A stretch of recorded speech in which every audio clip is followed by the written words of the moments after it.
सुनेंगे प्रायश्चित कहानी, जिसके लेखक है भगवती चरण वर्मा। अगर कबरी बिल्ली घर भर में किसी से प्रेम करती थी तो रामू की बहू से, और अगर रामू की बहू घर भर में किसी से घृणा करती थी तो कबरी बिल्ली से। रामू की बहू 2 महीने हुए मायके से प्रथम बार ससुराल आई थी। पति की प्यारी और सास की दुलारी, 14 वर्ष की बालिका, तो उसकी आयु है 14 वर्ष। भंडार घर की चाबी उसकी करधनी में लटकने लगी। नौकरों पर उसका हुक्म चलने लगा और रामू की बहू घर में सब कुछ। सास जी ने माला ली और पूजा पाठ में मन लगाया, लेकिन ठहरी 14 वर्ष की बालिका। कभी भंडार घर खुला है तो कभी भंडार घर में बैठे बैठे सो गई। तो 14 वर्ष की बालिका थी, मतलब छोटी सी बच्ची थी, और उसको मायके से आए हुए 2 महीना हुआ था। तो इस कारण से वो भंडार घर में बैठे बैठे सो जाती थी। कबरी बिल्ली को मौका मिला घी दूध पर। अब वह जुट गई। रामू की बहू की जान आफत में और कबरी बिल्ली के छक्के पंजे। रामू की बहू हांडी में घी रखते रखते ऊँग गई और बचा हुआ घी कबरी के पेट में। रामू की बहू दूध ढककर मिश्रानी को जिन्स देने गई और दूध नदारद। अगर बात यहीं तक रह जाती तो भी बुरा न था। कबरी रामू की बहू से कुछ ऐसा परच गई थी कि रामू की बहू के लिए खाना पीना दुश्वार। रामू की बहू के कमरे में रबड़ी से भरी कटोरी पहुंची और रामू जब आए तब कटोरी साफ चटी हुई। बाजार से मलाई आई और जब तक रामू की बहू ने पान लगाया, मलाई गायब। रामू की बहू ने तय कर लिया कि या तो वही घर में रहेगी या फिर कबरी बिल्ली ही।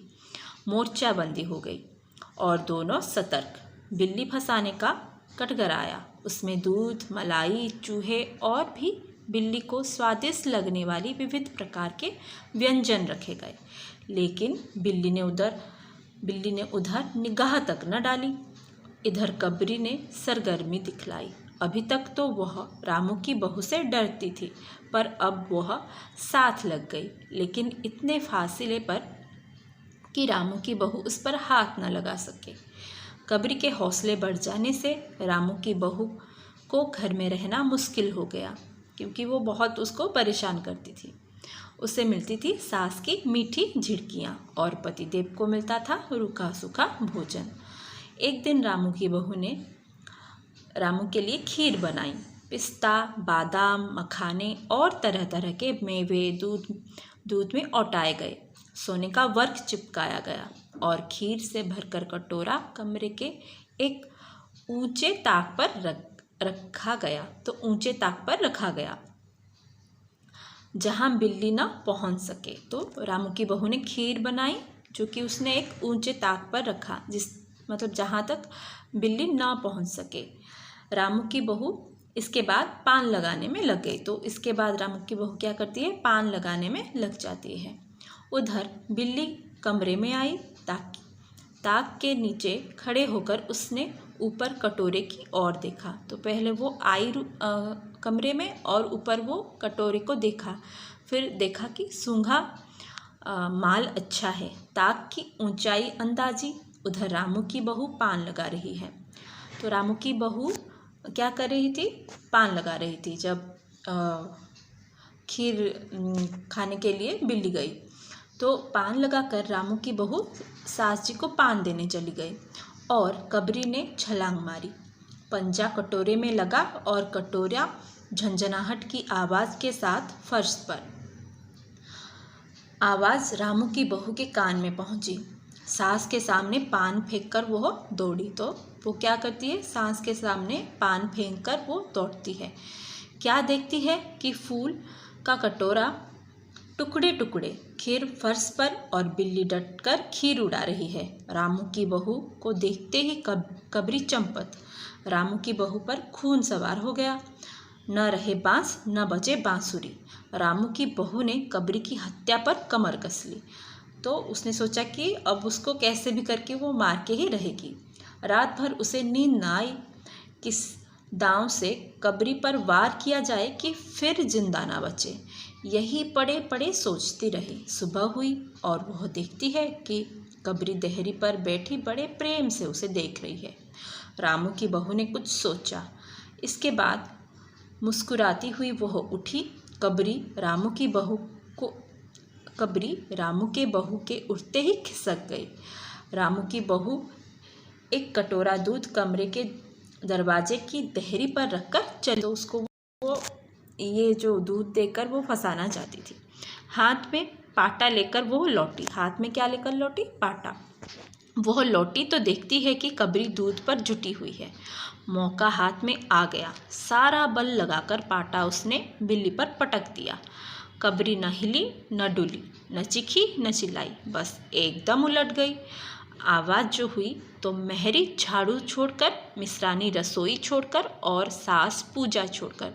तो सब लोग क्या क्या छोड़ के आते हैं? जो मेहरी है वो झाड़ू छोड़ के आ जाती है। तो मेहरी वो साफ़ सफाई का काम उनके घर में करती थी और मिश्रानी जो है वो खाना बनाने का काम करती थी, इसीलिए वो रसोई छोड़कर आती है। और मेहरी वो झाड़ू वगैरह काम करने का काम करती थी, इसीलिए वो झाड़ू छोड़कर आती है। और जो सास जी, उन्होंने क्या माला ली थी, मतलब पूजा में मन लगाया था, तो उन्होंने पूजा छोड़कर घटनास्थल पर वो लोग उपस्थित हो गई।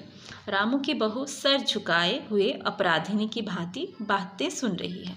मेहरी बोली, अरे राम, बिल्ली तो मर गई माँ जी। बिल्ली की हत्या बहू से हो गई, यह तो बुरा हुआ। मिश्रानी बोली, माँ जी, बिल्ली की हत्या और आदमी की हत्या बराबर है। हम तो रसोई ना बनावेगी जब तक बहू के सिर हत्या रहेगी। तो यहाँ पे मिश्रानी जो बोलती है कि बिल्ली की हत्या जो है वो आदमी की हत्या के बराबर है। और जो मेहरी बोलती है कि अरे राम, बिल्ली तो मर गई माँ जी, बिल्ली की हत्या बहू से हो गई, यह तो बुरा हुआ। तो बुरा होने की बात जो है वो मेहरी बोलती है। और आदमी की हत्या बराबर है, बिल्ली की हत्या आदमी की हत्या बराबर है, ये मिश्रानी बोलती है। और वो बोलती है कि हम तो रसोई ना बनावेगी जब तक बहू के सिर हत्या रहेगी। सास जी बोली, हाँ ठीक तो कहती हो। अब जब तक बहू के सर से हत्या न उतर जाए तब तक न कोई पानी पी सकता है न खाना खा सकता है। यह क्या कर डाला बहू, यह क्या कर डाला? मेहरी ने कहा, फिर क्या हो, कहो तो पंडित जी को बुलाई लाई। तो मेहरी यहाँ पे पंडित जी को बुलाने की बात कहती है। सास जी की जान में जान आई। अरे हाँ, जल्दी दौड़ के पंडित जी को बुला ला। बिल्ली की हत्या की खबर बिजली की तरह पड़ोस में फैल गई। किस तरह? बिजली की तरह।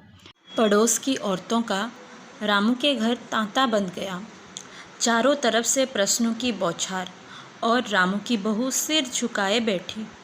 पंडित परमसुख को जब यह खबर मिली, उस समय वे पूजा कर रहे थे। खबर पाते ही वे उठ पड़े। पंडिताइन से मुस्कुराते हुए बोले, भोजन ना बनाना, लाला घासीराम की पतोहू ने बिल्ली मार डाली। किसकी पतोहू? लाला घासीराम। लाला घासीराम जो है वो रामू के पिता थे। लाला घासीराम की पतोहू ने बिल्ली मार डाली। प्रायश्चित होगा, पकवानों पर हाथ लगेगा। पंडित परमसुख चौबे, तो पंडित का नाम है पंडित परमसुख चौबे। वो कैसे थे? छोटे और मोटे से आदमी थे। लंबाई 4 फीट 10 इंच, उनकी लंबाई थी 4 फीट 10 इंच। और तोंद का घेरा 58 इंच। चेहरा गोल मटोल, मूंछ बड़ी बड़ी, रंग गोरा, चोटी कमर तक पहुंचती हुई। कहा जाता है कि मथुरा में जब पंसेरी खुराक वाले पंडितों को ढूंढा जाता था, पंसेरी खुराक वाले पंडितों को कहाँ? मथुरा में ढूंढा जाता था, तो पंडित परमसुख जी को उस लिस्ट में प्रथम स्थान दिया जाता था। तो जब मथुरा में पंसेरी खुराक वाले पंडितों को ढूंढा जाता था, तो उस समय जो क्या है, पंडित परमसुख जी को उस लिस्ट में प्रथम स्थान दिया जाता था। पंडित परमसुख पहुँचे और कोरस पूरा हुआ। पंचायत बैठी। सास जी, मिश्रानी, किस्नू की माँ, छन्नू की दादी। तो यहाँ पे और 2 नए सदस्य आते हैं, किस्नू की माँ और छन्नू की दादी। और पंडित जो है परमसुख चौबे। तो पंच में कौन कौन है? सास जी मिश्रानी है, किस्नू की माँ है, छन्नू की दादी है और पंडित परमसुख। बाकी स्त्रियां बहू से सहानुभूति प्रकट कर रही थी। किस्नू की माँ ने कहा, पंडित जी, बिल्ली की हत्या करने से कौन सा नरक मिलता है? तो यहाँ पे नरक की बात जो है वो किस्नू की माँ पूछती है कि बिल्ली की हत्या से कौन सा नरक मिलता है। पंडित परमसुख ने पत्रा देखते हुए कहा, बिल्ली की हत्या अकेले से तो नरक का नाम नहीं बतलाया जा सकता। मतलब बिल्ली की हत्या हो गई, इसको सुनकर मैं जो कौन सा नरक मिलेगा नहीं बता सकता हूँ। वो मुहूर्त जो है मुहूर्त भी मालूम हो। जब बिल्ली की हत्या हुई तब नरक का पता लग सकता है। मतलब जिस समय पे बिल्ली की हत्या हुई उस समय का जब अगर पता चल जाएगा तो मैं बता दूंगा कि कौन सा नरक उसको मिलेगा। यही कोई 7 बजे सुबह। फिर मिश्रानी बोलती है कि 7 बजे सुबह बिल्ली की जो है मृत्यु हुई। पंडित परमसुख ने पत्रे के पन्ने उल्टे, अक्षरों पर उंगलियां चलाई, माथे पर हाथ लगाया और कुछ सोचा। चेहरे पर धुंधुलापन आया, माथे पर बल पड़े, नाक कुछ सिकुड़ी और स्वर गंभीर हो गया। हरे कृष्ण, बड़ा बुरा हुआ। प्रातःकाल ब्रह्म मुहूर्त में बिल्ली की हत्या घोर कुंभीपाक नरक का विधान है। रामू की माँ, यह तो बड़ा बुरा हुआ। रामू की माँ की आंखों में आंसू आ गए। तो फिर पंडित जी अब क्या होगा, आप ही बतलाएं। पंडित परमसुख मुस्कुराए। रामू की माँ, चिंता की कौन सी बात है? हम पुरोहित फिर कौन दिनों के लिए हैं? शास्त्रों में प्रायश्चित का विधान है, सो प्रायश्चित से सब कुछ ठीक हो जाएगा। रामू की माँ ने कहा, पंडित जी, इसीलिए तो आपको बुलवाया था। अब आगे बतलाओ कि क्या किया जाए। यही एक सोने की बिल्ली बनवाकर बहू से दान करवा दी जाए। तो जो बिल्ली मरी थी, मतलब वैसा ही एक बिल्ली सोने की बनवा के दान करवा दी जाए, ये बोलते हैं वो। जब तक बिल्ली न दे दी जाएगी तब तक तो घर अपवित्र रहेगा। मतलब जब तक बिल्ली दान नहीं दिया जाएगा तब तक घर जो है वो अपवित्र रहेगा। बिल्ली दान देने के बाद 21 दिन का पाठ होगा। तो यहाँ पे 21 जो संख्या है बहुत बार बात किए हैं। तो बिल्ली जो है वो कहते हैं कि 21 तोले की जो है बिल्ली, 21 तोले के सोने की बिल्ली दान देने के लिए बोलते हैं और 21 दिन का पाठ करने के लिए भी बोलते हैं। फिर छन्नू की दादी बोली, तो छन्नू की दादी जो है वो बोली, और क्या पंडित जी? तो पंडित जी ठीक तो कहते हैं, बिल्ली अभी दान दे दी जाए और पाठ फिर हो जाए। रामू की माँ ने कहा, पंडित जी, कितने तोले की बिल्ली बनवाई जाए? पंडित परमसुख मुस्कुराए। अपनी तोंद पर हाथ फेंकते हुए उन्होंने कहा, बिल्ली कितने तोले की बनवाई जाए? अरे रामू की माँ, शास्त्रों में तो लिखा है कि बिल्ली के वजन भर सोने की बिल्ली बनवाई जाए। मतलब जितने भर की वजन थी बस उतने वजन की जो है बिल्ली सोने की बनवाई जाए और दान किया जाए। लेकिन अब कलयुग आ गया है, धर्म कर्म का नाश हो गया है, श्रद्धा नहीं रही। सो रामू की माँ, बिल्ली के तौल भर की बिल्ली तो क्या बनेगी, क्योंकि बिल्ली 20-21 सेर से कम क्या होगी। हाँ, कम से कम 21 तोले की बिल्ली बनवा के दान करवा दो, और आगे तो अपनी अपनी श्रद्धा। रामू की माँ ने आंखें फाड़कर पंडित परमसुख को देखा। अरे बाप रे, 21 तोला सोना! पंडित जी, यह तो बहुत है, तोला भर की बिल्ली से काम ना निकलेगा। पंडित परमसुख हंस पड़े। रामू की माँ, 1 तोला सोने की बिल्ली? अरे, रुपए का लोभ बहू से बढ़ गया। बहू के सिर बड़ा पाप है, इसमें इतना लोभ ठीक नहीं। तो यहाँ पे जो है पंडित परमसुख 21 तोले की बिल्ली दान में देने के लिए कहते हैं, लेकिन जो रामू की माँ है वो 1 तोले की सोने की बिल्ली देने के लिए बोलती है। तो इसलिए वो कहते हैं, मतलब उनको एक धक्का सा लगता है कि मैं 21 तोला बोल रहा हूँ और ये 1 तोला की बोल रही है। तो मोल तोल फिर उन दोनों के बीच शुरू हुआ और मामला जो है 11 तोले की बिल्ली पर ठीक हुआ। तो 21 से फिर 11 पर ठीक हुआ।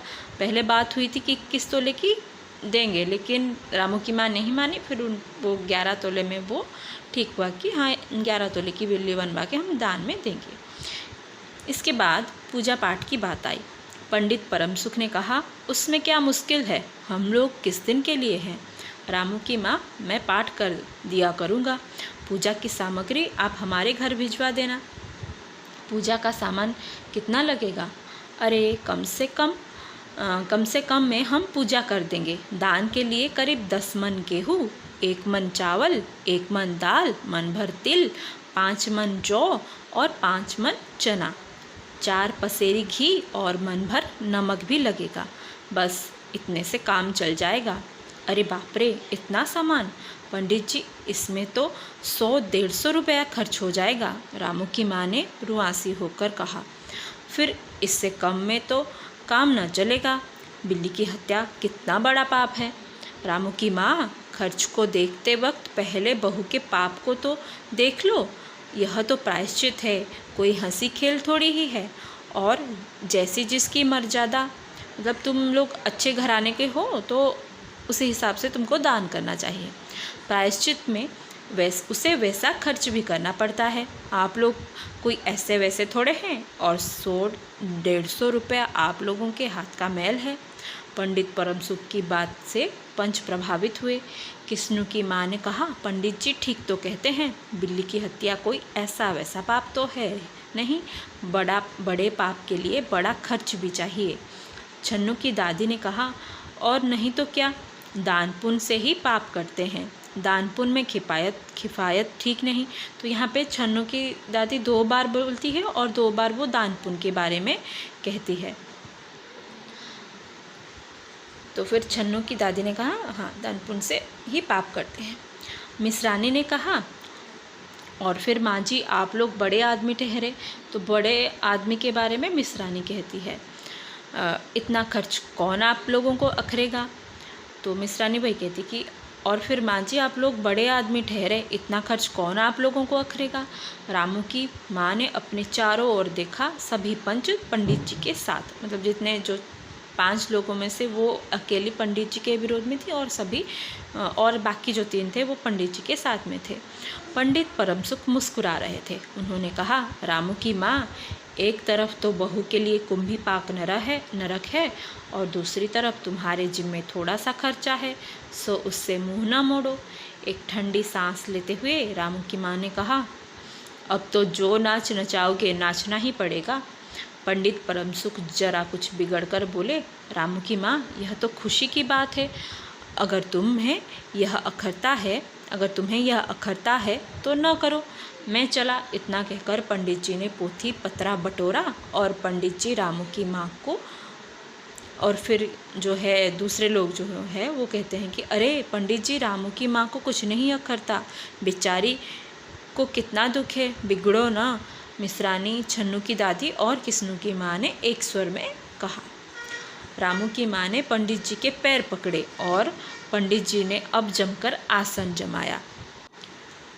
और क्या हो, 21 दिन के पाठ के 21 रुपये और 21 दिन तक दोनों बखत 5-5 ब्राह्मणों को भोजन करवाना पड़ेगा। तो 21 दिन का पाठ होगा और उसमें 21 रुपये लगेंगे, और 21 दिन तक दोनों बखत 5-5 ब्राह्मणों को भोजन करवाना पड़ेगा। कुछ रुककर पंडित परम सुख ने कहा, सो इसकी चिंता ना करो, मैं अकेले दोनों समय भोजन कर लूँगा, और मेरे अकेले भोजन करने से 5